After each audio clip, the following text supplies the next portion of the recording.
24장과 25장에서 계속 주님의 재림에 오실 날, 마지막 때 징조, 언제 성전이 무너지는가, 이런 거에 대해서 자세히 말씀하시고, 특별히 25장에서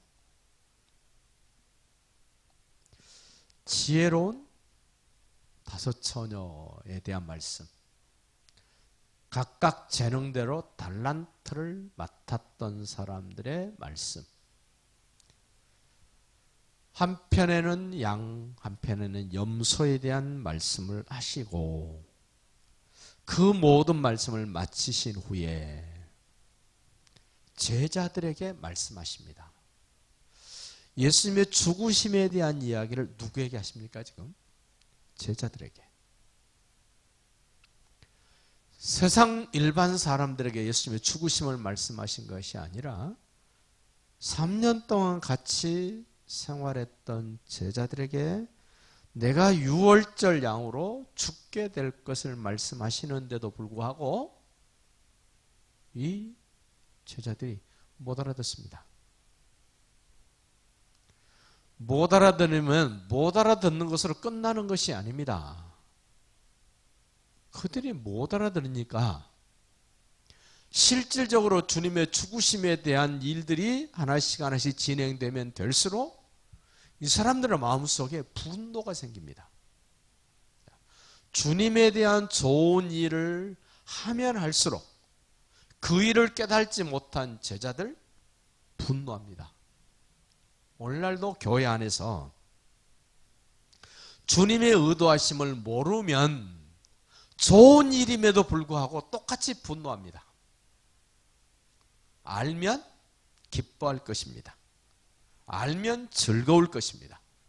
모르니까 분노합니다. 괜히 분노합니다. 행여나 여러분과 저도 신앙생활하면서 교회 안에서 이런저런 일로 인하여 분노할 일이 있었다면 한번 돌아보셔야 돼요. 지나고 보니까 그 일이 정말 주님께 좋은 일이었는데 내가 몰라서 그랬어. 있을 겁니다, 분명히. 몰라서 내가 그 말 들을 때 성질났어. 그렇게 하는 사람 보고 내가 몰라서 막 퍼부었어. 그럴 수 있습니다. 제자들이 뭐라 그러나 보십시오. 26장 1절입니다. 예수께서 이 말씀을 다 마치시고 종말에 관한 이야기를 다 마치시고 제자들에게 이르시되, 지금 이쯤 됐으면 3년이 넘도록 제자들과 예수님이 함께 했습니다. 누구보다도 예수님의 마음을, 예수님의 생각을, 예수님의 계획을 잘 알아야 될 제자들이라고 우리 주님은 인정하셨습니다. 그래서 2절 말씀하시는 거예요.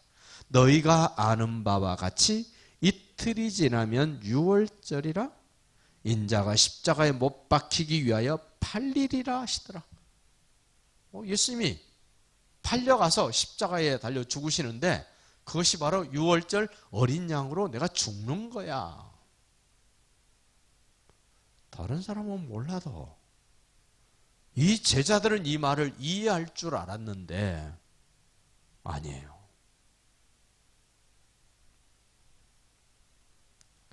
그거를 이해하지 못했는 제자들 모습을 한번 보십시다. 6절입니다. 예수께서 베다니 나병 환자 시몬의 집에 계실 때에 한 여자가 매우 귀한 향유 한 옥합을 가지고 나와서 식사하시는 예수님의 머리에 부으니 제자들이 보고 분개하여 이르되 무슨 의도로 이것을 허비하느냐. 자, 주님의 계획, 주님의 의도를 모르니까, 듣고도 모르니까, 가르쳐줘도 모르니까 그 일이 지금 주님의 뜻대로 하나씩 하나씩 진행되어지는 멋진 장면인데 모르니까 뭐해요? 성길 냅니다. 꼬라지 냅니다. 노골적으로 주의 뜻을 이루는 일에 쓰여지고 있는 좋은 일한 그 여성에게 할 말 못할 말 다 퍼붓습니다. 이 모습이 예수님을 잘 모르는 사람들의 모습입니다. 저도 예수님을 잘 모르면 이럴 수 있습니다. 여러분도 예수님을 잘 모르면 이럴 수 있습니다. 충분히 이럴 수 있습니다. 세상 사람은요, 도말할 것도 없습니다.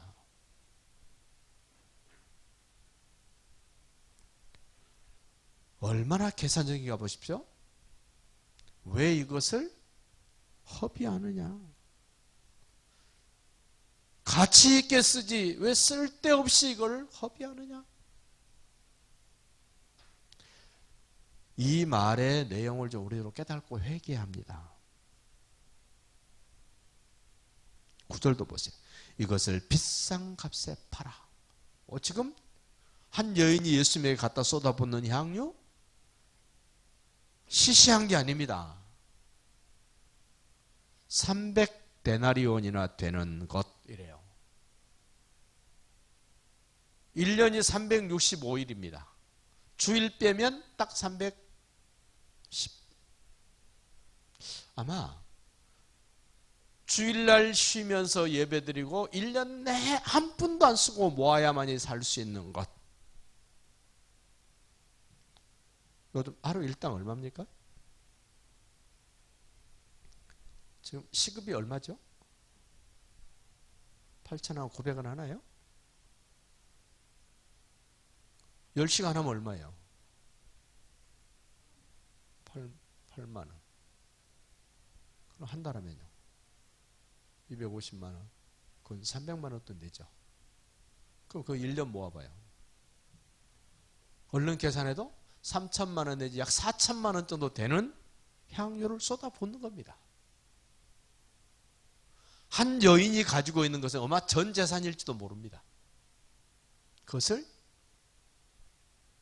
과감하게 예수님에게 쏟아붓습니다.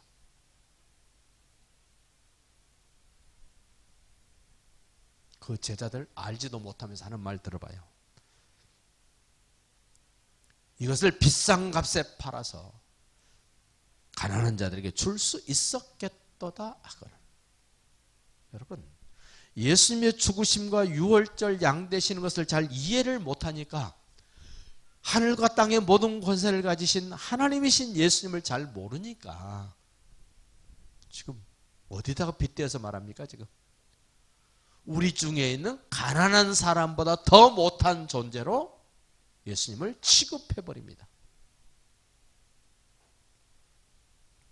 오늘부터 생각해 봐요. 나에게서 예수님은 어떤 존재인가?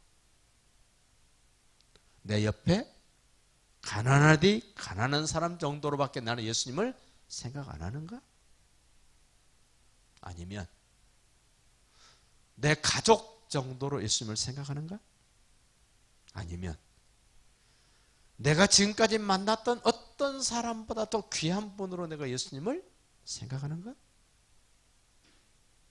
아니면 유일하신 하나님으로 내가 예수님을 인정하는가? 예수님을 잘 몰랐던 예수님이 하신 말씀을, 특별히 예수님의 죽으심에 대해서, 유월절에 대해서 잘 이해하지 못했던 예수님의 제자들, 예수님이 이들을 보고 얼마나 기가 막혔을까? 여러분, 이 여인이나 제자들이나 오늘 우리에게는 주님을 향한 좋은 일을 할 수 있는 기회가 그리 많지 않습니다.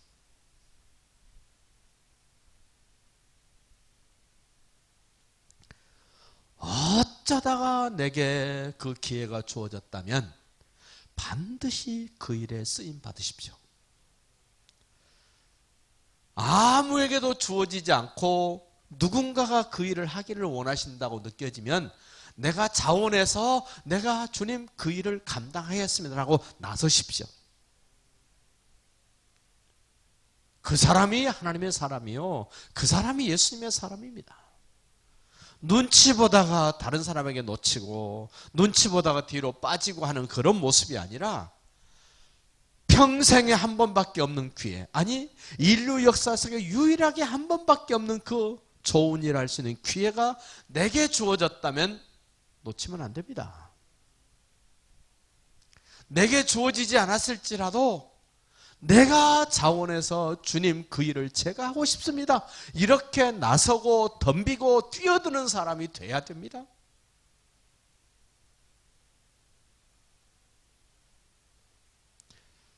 이러한 것에 대해 전혀 관심이 없었던 그때 당시의 종교 지도자들 보세요. 26장 3절입니다. 그때에 대제사장들과 백성의 장로들이 가야바라는 대제사장의 관정에 모여 예수를 흉계로 잡아 죽이려고 의논하다. 예수님은 스스로 죽을 길을 찾아가시는데 이 모질한 것들 뭐하고 있습니까? 어떻게 하면 예수님을 잘 잡아 죽일 수 있을까를 모의합니다. 계략을 꾸밉니다. 흉계를 꾸밉니다. 이럴 필요 없는데 저희들이 그렇게 안 해도 예수님 죽으시러 갈 텐데 오늘 우리도 내가 그렇게 적극적으로 예수님께 그렇게 개입 안 해도 예수님이 스스로 알아서 하실 건데 못난 내가 예수를 죽이고 예수님을 공경에 빠뜨리고 예수님을 난처하게 만드는 일에 내가 머리 굴리고 내가 힘써서 그렇게 안 해도 됩니다. 이 대제사장들, 장로들, 정치인들, 이 바보도 이런 바보가 어디 있습니까? 예수님이 스스로 내가 죽으러 왔다 그러고 내가 이틀 있으면 6월절 어린 양으로 내가 죽을 텐데 이들도 예수님을 모르니까 어떻습니까? 종교 지도자도 정치 지도자도 세상 지도자들도 예수님을 모르니까 안 해도 될 일을 해요. 안 해도 될 일을. 우리는 안 해도 될 일만 안 해도 성공합니다. 쓰지 않아도 될 부분만 안 써도 부자 됩니다. 근데 안 써도 될 부분에 많이 쓰고 살죠. 쓰고 난 다음에 후회해. 안 써도 되는데. 그거 안 했어도 되는데. 그런 것만 해도 부자 된다니까요.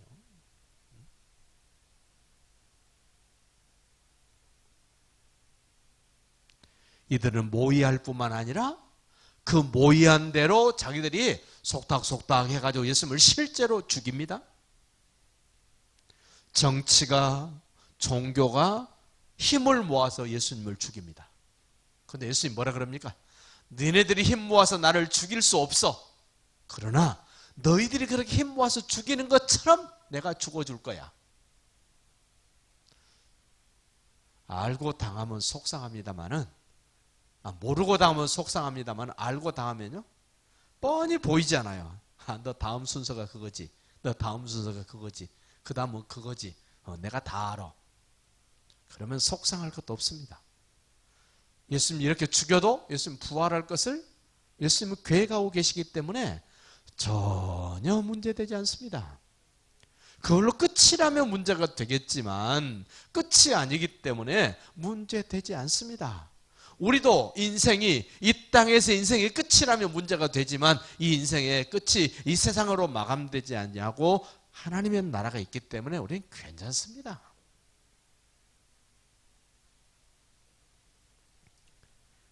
정말 주님이 인정하시는 주님에 대한 좋은 일 한 사람이 등장합니다. 6절입니다. 예수께서 베다니 나병 환자 시몬의 집에 계실 때 한 여자가 매우 귀한 향유 한 옥합을 가지고 나와서 식사하시는 예수님의 머리에 부으니 이 여인 예수님의 죽으심을 유일하게 위하여 좋은 일 한 여인 뭐라 그럽니까? 값비싼 향유를 주께 부어드렸다. 물론 싸구려를 갖다 드려도 주님 좋아하십니다마는 우리 입장에서 주님 입장이 아니라 내 입장에서는 어떤 것 드리고 싶어요? 귀하고 비싸고 좋은 것 드리고 싶죠. 옛날 신앙생활 하셨던 어른들 참 귀하죠. 당신이 먹어야 될 것을 안 먹고 주의 종이라고 목사를 갖다 줍니다. 옛날 시골에서 목회하셨던 어른 목사님들 말씀을 들어보면 정말 눈물 납니다. 여름이 지나서 가을쯤 되면 이제 옥수수 꺾지요. 호박 따지요. 고추 따지요. 오이 따지요. 가지 따지요. 시골에서는 아침에 일찍 텃밭에 가잖아요. 목사님이 새벽기도 마치고 집에 들어갔다가 나오면 툇마루에 쪼르르 있어요. 네, 이상하죠. 그 목사님이 이건 어떤 집사님이 갖다 놨고, 이건 어떤 권사님이 갖다 놨고, 이건 어떤 잡이 다 알아. 이름표 안 써놨는데 왜 그럴까요? 사랑이에요. 이 마리아가 예수님에게 비싼 향유를 갖다 부은 것은 사랑받았기 때문에 사랑을 드리는 거예요. 여러분, 사랑받지 않은 사람은 사랑 줄 수 없어요. 부모로부터 사랑받은 자식이 사랑 줄 수 있습니다. 하나님으로부터 사랑받은 사람이 사랑 줄 수 있습니다. 목사에게 사랑받은 사람이 사랑 줄 수 있습니다. 누구인가로부터 사랑을 받아본 사람이 다른 누구인가 사랑을 주게 돼요. 이 마리아, 다른 성경에서 뭐라 그럽니까? 주께서 사랑하시는 자 나사로와 마리아와 마르다 이래요. 주님으로부터 사랑받고 보니까 느낌이 있습니다. 깨달아지는 것이 있습니다.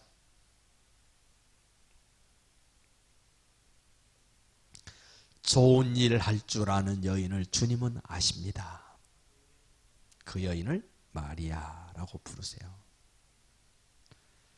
좋은 일 하는 여인을 주님은 형편을 아십니다.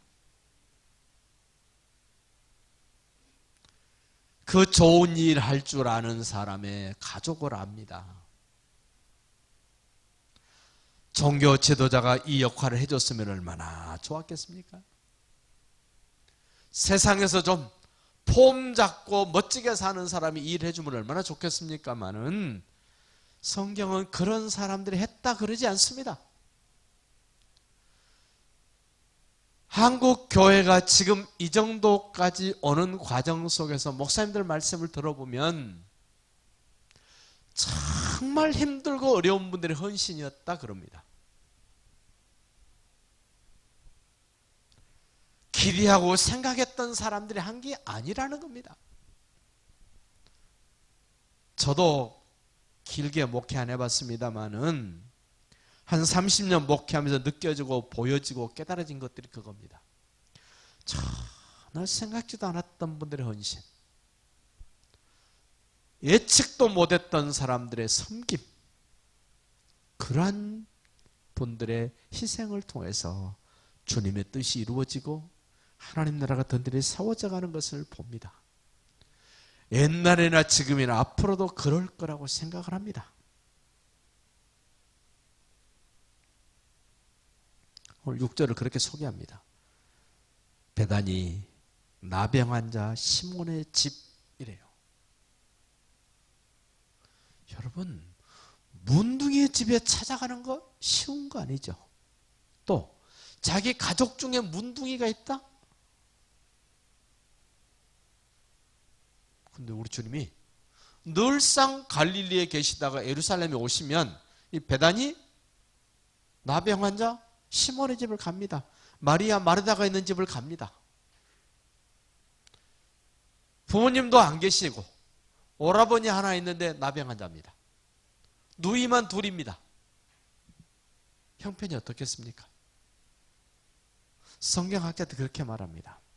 예수님이 갈릴리에서 예루살렘에 올라오면 보통 몇 사람 따라다닙니까? 예수님이 거니고 다니는 사람. 예루살렘에부터 오는 여인들이 한 10명 됩니다. 예수님의 제자들이 12명입니다.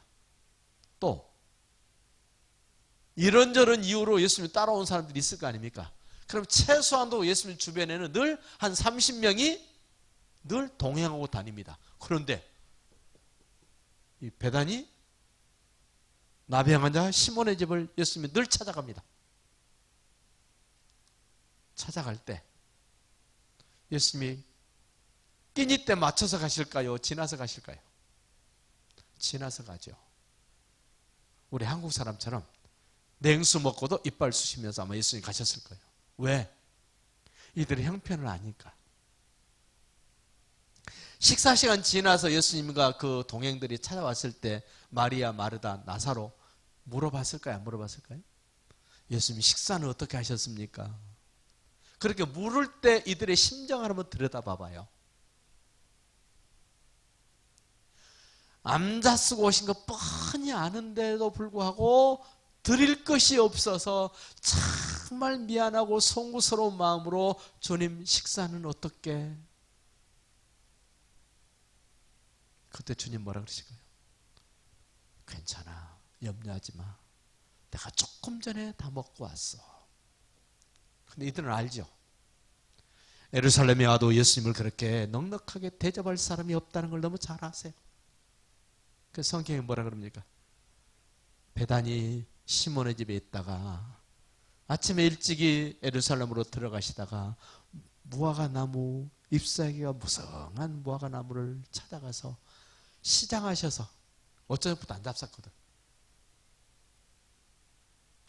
열매가 있는가 뒤적뒤적 찾아봤더니 열매가 없어요. 예수님만 배고프실까요? 제자들도 일행도 배고프죠. 그런 예수님을 늘 지켜봤던 마리아, 마르다, 나사로. 그런데 그 주님이 죽으신데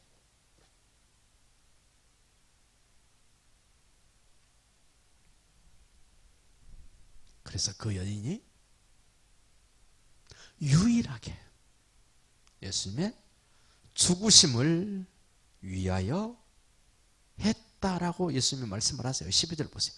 이 여자가 내 몸에 이 향유를 부은 것은 내 장례를 위하여 함이니라. 예수님의 죽으심을 위하여 내게 향유를 부은 거야. 보통 이 향유는 처녀가 결혼하면 첫날 밤 남편 되는 분에게 발라주는 거, 그리고 남으면 남편이 죽었을 때 시신에 바르게 하여 간직하는 것, 그래요. 그러니까 이 마리아는 예수님을 늘 존경하고 우러러봤지만 지금 너무너무 사랑받고 보니까 나도 주님을 사랑할 수밖에 없어. 거기까지는 한번 못 깨달을 수도 있습니다만은 예수님이 다시 오실 때 만왕의 왕으로 신랑 되신 예수님으로 오실 때 내가 맞이해야 하는 그런 마음도 있지 않았을까. 10절 보십시오. 예수께서 아시고, 누구를 아시고요? 예수님께 좋은 일 한 그 사람을 아시고 그들에게 이르되, 깨달지 못하고 퍼붓고 엉뚱한 소리한 제자들과 사람들에게 이르시되 너희가 어찌하여 이 제자를 괴롭게 하느냐? 여러분, 주님께 좋은 일 하고도 괴로움 받을 수 있습니까? 없습니까? 있어요. 충분히 있어요. 그래도 우리는 괴로워하시면 안 됩니다. 주님이 아시기 때문에. 다른 인간들은 몰라도 주님이 아십니다. 그가 내게 좋은 일을 하였느니라. 주님께 좋은 일하고도 욕먹습니다. 주님께 좋은 일하고도 힘듭니다. 이게 신앙생활입니다. 어떻게 믿음으로 사는데 그런 일이 있을까? 있습니다. 주님을 위해서 그렇게 충성했는데 어떻게 그런 일이 있을까? 있습니다.